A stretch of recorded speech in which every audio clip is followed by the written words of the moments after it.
Good evening class. आज हमारा sociology lecture 23। तो आज जो कार्ल मार्क्स की थ्योरी है, क्योंकि हमने ऑलरेडी जो मोड्स ऑफ प्रोडक्शन देखे थे, 4 टाइप्स ऑफ मोड्स प्रोडक्शन। एक तो है primitive communism,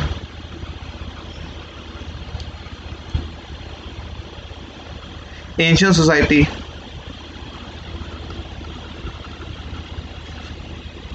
feudalism and capitalism. तो ये हम ऑलरेडी देख चुके हैं। तो लेकिन डिफरेंट टाइप हो, एक एशियाटिक मोड ऑफ प्रोडक्शन जो कार्ल मार्क्स ने थ्योरी थी। तो ये जो एशिया में मोड्स ऑफ प्रोडक्शन है, क्योंकि मोड्स ऑफ प्रोडक्शन की अगर आप थ्योरी देखोगे तो पहले इस वाले आप इसको जो थ्योरी है वो आज के हम सेशन में देखेंगे। This session taken by me Harsh Bansal IRS। तो ऑलरेडी हमने जो कार्ल मार्क्स के जिनमें कुछ टॉपिक्स जो मुझे लगता है कि कार्ल मार्क्स चैप्टर से बन सकते हैं।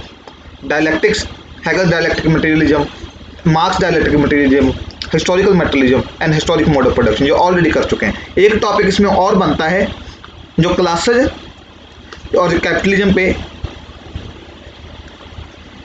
मैक्स वेबर और मार्क्स का क्या व्यू है। तो वो जब ये टॉपिक है, तो वो टॉपिक जब हम मैक्स वेबर एज थिंकर करेंगे, उसके बाद के एंड में देखेंगे भी दोनों में क्या कंपैरिजन है, तो दोनों का क्या व्यू है। क्योंकि ये ऐसा बोलते हैं जहाँ पे जो मैक्स वेबर की सारी सोशियोलॉजी स्टडी है वो एक तरह की कार्ल मार्क्स का क्रिटिसिज्म ही है। तो आज एशियाटिक मोड ऑफ प्रोडक्शन, क्योंकि कई बार एग्जाम में हुआ है भी एशियाटिक मोड ऑफ प्रोडक्शन पे डायरेक्ट क्वेश्चन पूछा गया है, एशियाटिक मोड ऑफ प्रोडक्शन, तो इसलिए मैंने एक सेपरेट इसका सेशन बनाया है। तो एशियाटिक मोड ऑफ प्रोडक्शन से क्या पता चलता है भी कार्ल मार्क्स खुद भी मार्क्सिस्ट नहीं है। क्योंकि जो मार्क्सिस्ट स्कॉलर्स होते हैं उनको हर एक स्ट्रक्चर में कन्फ्लिक्ट दिखेगा। उनको हर एक स्ट्रक्चर में क्या दिखेगा भी एक बंदा एक्सप्लॉइट हो रहा है और एक बंदा एक्सप्लॉइट कर रहा है, मतलब जहाँ पे हैव्स एंड हैव नॉट्स। लेकिन जब कार्ल मार्क्स ने एशियाटिक मोड ऑफ प्रोडक्शन की बात की तो काफ़ी जो थिंकर्स थे उन्होंने कहा भी कार्ल मार्क्स खुद भी मार्क्सिस्ट नहीं है। क्योंकि उसको एशियाटिक मोड ऑफ प्रोडक्शन में वो इनडायरेक्टली क्या कह रहा था भी जहाँ पे कोई क्लास कन्फ्लिक्ट नहीं है। लेकिन हम देखेंगे जब पेपर 2 में करेंगे, जब मार्क्सिस्ट, क्योंकि different perspective to study Indian society, तो हम देखेंगे जब मार्क्सियन पर्सपेक्टिव से different scholars Kosambi, Dange, AR Desai, DP Mukherjee, AR Desai, तो इन्होंने कैसे कार्ल मार्क्स जो एशियाटिक मोड ऑफ प्रोडक्शन की थ्योरी थी उसको क्रिटिसाइज किया था। जब ये पेपर 2 में देखेंगे आप, जब पेपर 2, तो एशियाटिक मोड ऑफ प्रोडक्शन क्या है। The concept of Asiatic mode of production refer to specific original mode of production. This is distinct from the ancient slave mode of production और the feudal mode of production. तो मैंने वही बताया जो उसने 4 mode of production दिए थे उसमें जो नहीं आता था, ये एक डिफरेंट टाइप था जो सिर्फ एशियन सोसाइटी में था। The Asiatic mode of production is the characteristics of primitive community in which ownership of land is communal. तो देखिए मतलब वही चीज़ है, क्योंकि प्रिमिटिव कम्युनिज्म में भी क्या था, क्लासलेस सोसाइटी थी, कोई एक्सप्लॉयटेशन नहीं था।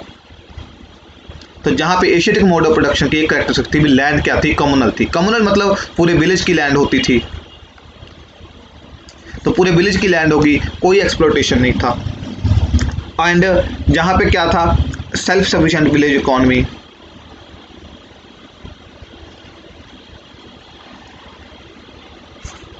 तो ये एशियाटिक मोड ऑफ प्रोडक्शन था। तो एशियाटिक मोड ऑफ प्रोडक्शन के साथ मैं एक बात और बताता हूँ, क्योंकि जहाँ पे अगर देखोगे सब जो विलेज रिपब्लिक थे वो इंडिपेंडेंट थे।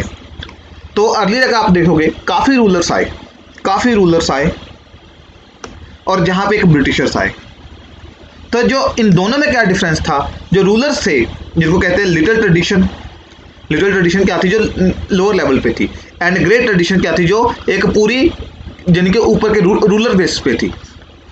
तो ग्रेट ट्रेडिशन चेंज होती थी, उन्होंने कभी लिटिल ट्रेडिशन के साथ कोई इंटरफेरेंस नहीं किया। मतलब जो विलेज इकोनॉमी थी, जो अर्ली रूलर्स थे, विलेज इकोनॉमी के साथ कभी उन्होंने इंटरफेरेंस करने की कोशिश नहीं की। लेकिन जो ब्रिटिशर थे उन्होंने क्या किया, जो विलेज जो उसमें थी, विलेज इकोनॉमी थी, यही दोनों में डिफरेंस है कि इन दोनों की जो विलेज इंडिपेंडेंट इकोनॉमी थी उससे इंटरफेयर करने की कोशिश की। ये कार्ल मार्क्स यही कह रहा है भी अर्लियर जो था वो क्लासलेस सोसाइटी थी, कोई कन्फ्लिक्ट नहीं था, इसलिए वहाँ पे सोशल चेंज नहीं हो रहा, क्योंकि वहाँ पे डायलेक्टिक्स की थ्योरी नहीं लग रही। डायलेक्टिक्स कब लगेंगे, जब 2 क्लासेज होंगी, एक दूसरे को एक्सप्लॉइट कर रही होगी, तब एक तरफ जब एकदम से स्ट्रक्चर पे स्ट्रेन बढ़ेगा तब क्या आता है, सोशल चेंज आता है। लेकिन कार्ल मार्क्स यही कह रहा था भी अगर इंडिया में देखोगे तो इंडिया में पहले कॉन्फ्लिक्ट नहीं था, लेकिन ये ब्रिटिशर को यानी कि एक तरह का आप थैंक यू बोलो, क्योंकि उन्होंने अपने वो ऐसी फोर्सेज इंट्रोड्यूस की, लाइक जमींदारी सेटलमेंट सिस्टम, जो जमींदारी था, परमानेंट सेटलमेंट सिस्टम, रियायतवाड़ी, महलवाड़ी, तो मतलब उन्होंने वो इंट्रोड्यूस किए। तो आपने देखा होगा जहाँ पे लैंडलॉर्डिज्म डेवलप हुआ, तो जहाँ पे एक्सप्लॉयटेशन शुरू हुआ, और जिसको एक्सप्लॉयटेशन को फाइट करने के लिए हमने फ्रीडम स्ट्रगल लड़ी, फिर कैपिटलिज्म आया, फिर हमारे यहाँ पे सोशलिज्म आया। लेकिन जहाँ पे आपको मैंने बताया भी इंडियन जो सोसाइटी है वो यूनिक है, जहाँ पे सभी मोड्स ऑफ प्रोडक्शन है। These communities are still partly organized on the basis of kinship relations. State power, which express the real or imaginary unit of these communities, control the use of essential community source and directly appropriate the part of labor and production of community. तो वही यानी कि देखिए जहाँ पे कैसे self sufficient village economy था। This mode of production constitutes one of the possible forms of transition from classless to class society. एक फॉर्म है, मतलब ऐसा नहीं है प्रॉपर है। It is also perhaps the most ancient form of transition. It contains the contradiction of this transition, the combination of communal relation of production with the emerging form of exploiting classes of the end of the state. तो देखिए जहाँ पे communal relation of production भी है, but साथ के साथ क्या है, exploiting classes end of the state भी रिलेशन है। तो ये सब कुछ क्या है, एशियाटिक मोड ऑफ प्रोडक्शन है, which is qualitatively different from the ancient mode of production, क्योंकि वहाँ पे स्लेव्स थे। But marks did not leave behind any systematic presentation of the history of India. He set down the observation on certain current Indian question which attracted public attention or drew materials from India's past and present condition of illustrate parts of more general arguments. तो मतलब कोई marks ने ऐसे लग रहा था भी जो आम चेयर पे बैठ के स्कॉलर्स नहीं होते भी उसने वो बात कर दी भी, कोई सिस्टमेटिक रिप्रेजेंटेशन नहीं थी भी, क्यों था, और यही इसीलिए उनका जो क्रिटिसिज्म था वो बाद में बाकी जो मार्क्सिस्ट स्कॉलर्स थे इंडिया में उन्होंने दिया। The concept of Asiatic mode of production is therefore इनएडिक्वेट for an understanding of Indian history and society. तो क्रिटिसिज्म में आप लिख सकते हो विद डिफरेंट जो मार्क्सियन स्कॉलर्स थे, like A.R. Desai, Kosambi, A.R. Desai, Kosambi, जहाँ पे डांगे, D.P. मुखर्जी, तो उन्होंने कैसे बताया भी यानी कि जो एशियाटिक मोड ऑफ प्रोडक्शन है जो कह रहे हैं भी कोई एक्सप्लॉयटेशन नहीं है, लेकिन उन्होंने दिखाया जैसे जजमानी रिलेशनशिप था, जजमानी रिलेशनशिप के थ्रू कैसे एक्सप्लॉयटेशन हो रही थी। तो सिर्फ आपने हल्का हल्का रेफरेंस देना है, क्योंकि this is not paper 2, paper 1 है, तो ये हल्का हल्का रेफरेंस देना है। बाकी इसको प्रॉपर जो क्रिटिसिज्म है वो जब हम पेपर 2 का सिलेबस करेंगे तब प्रॉपर करेंगे, जब मार्क्सियन स्कॉलर्स को पढ़ेंगे। तो आज का जो टॉपिक सिर्फ इतना ही था, छोटा सा टॉपिक है, क्योंकि कई बार इसमें मैं जो टॉपिक इसलिए अलग से लिया क्योंकि इसमें 10 नंबर का क्वेश्चन एक बार आया हुआ है। ऐसे छोटे छोटे टॉपिक्स हैं मतलब 10-10 नंबर के जिसपे क्वेश्चन पूछता है UPSC। तो previous question, evaluate Marx's idea on mode of production. In Marxian classification of society, feudal and slave society are very important. How they are different from each other? Right, short or not on mode of production. Simple mode of production को आप एक बार और याद रखिए। Simple एक सब formula बता देता हूँ मैं मोड ऑफ प्रोडक्शन का। Mode of production is equal two means of production plus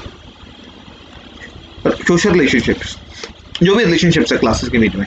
simple mode of production को इस तरह एक फॉर्मूले के थ्रू आप डिफाइन कर सकते हो। तो थैंक यू क्लास, और हमें अगर आप आंसर लिखते हो तो ईमेल आईडी पे भेज सकते हो gurukul